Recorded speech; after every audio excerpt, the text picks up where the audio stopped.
The shoes in today's video were provided by Artisan, London's premier boutique and gentleman's shop, offering the absolute best in footwear, hangers, luxury bags, and much, much more.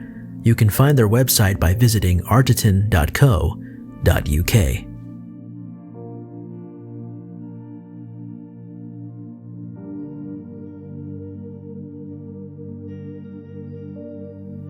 In the last episode of the review series, I talked about the end of the golden era of American shoemaking in the USA, when many prolific brands, due to their financial bottom line, moved production overseas to Asia in the 1990s, ending the American handmade, ready-to-wear shoe market permanently.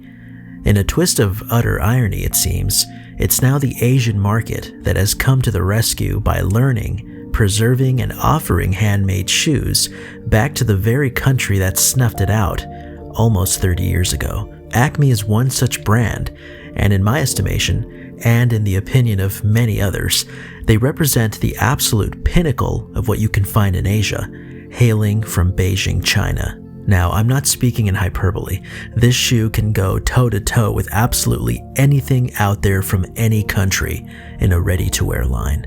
If you care about quality shoemaking and not about buying a name necessarily, Acme is where you want to go.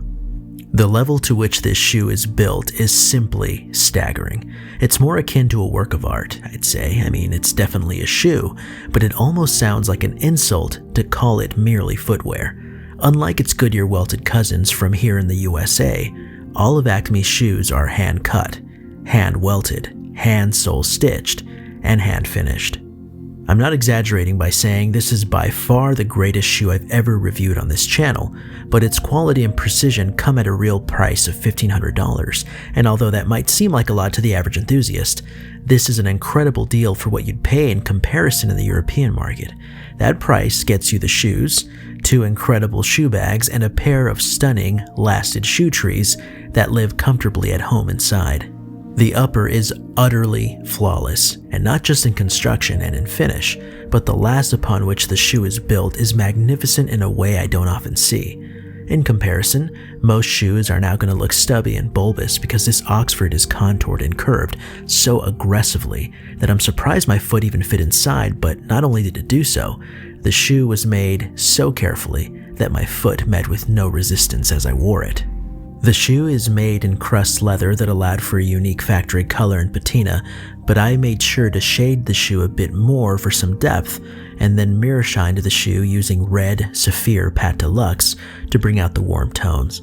A seamless heel brings the entire upper together in such a way as if to declare that even the areas that nobody will see are beautiful.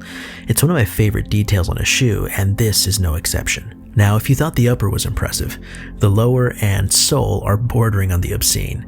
I've never seen a fiddleback waist this thin and this sharp, coming in at a little bit over 1.5 inches, which is just insanely smaller than you might believe possible in a dress shoe. But this impressive display is taking no prisoners. The waist moves up and then flares out by the sides, ensuring that everything else underneath the shoe is completely hidden when you look at the shoe from above. The blind waist is truly a beautiful detail that I never tire of. The heel is pitched and slanted with a stunning design that fits well with the overall aesthetic of the shoe. Even the welt fudging is on another level. Every stitch meticulously follows the indented grooves that were carefully wheeled by hand. It's a dedication to fine details so uncommon that only the very best shoemakers do it. It's truly a sign to the consumer that every single stitch matters, all done by hand. The shoe is a pleasure to wear. If I did have a complaint, it would only be that this particular last features an elongated toe that clashes with my proportions, but it's not the shoe's fault, it's just an observation. The other lasts in Acme's repertoire offer different proportions, which is always nice to have.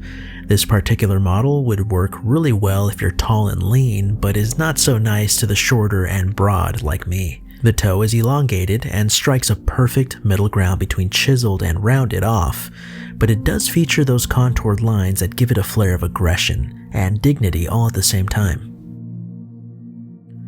There is something truly spectacular and impressive about a shoe made with such pride.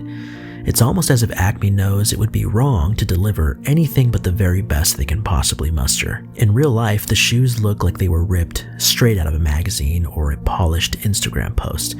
They simply look just as good in real life as they would in some carefully prepared advertisement. My last review series was a lament to the death of the handmade shoe in the USA, a eulogy to the bygone days of what will probably and regrettably never return. But today I feel a sense of vindication and hope. There are shoemakers out there who love the craft and who pour their respect and their admiration of this art into every single pair they make. Acme is leading the way in this venture. May others follow in their footsteps.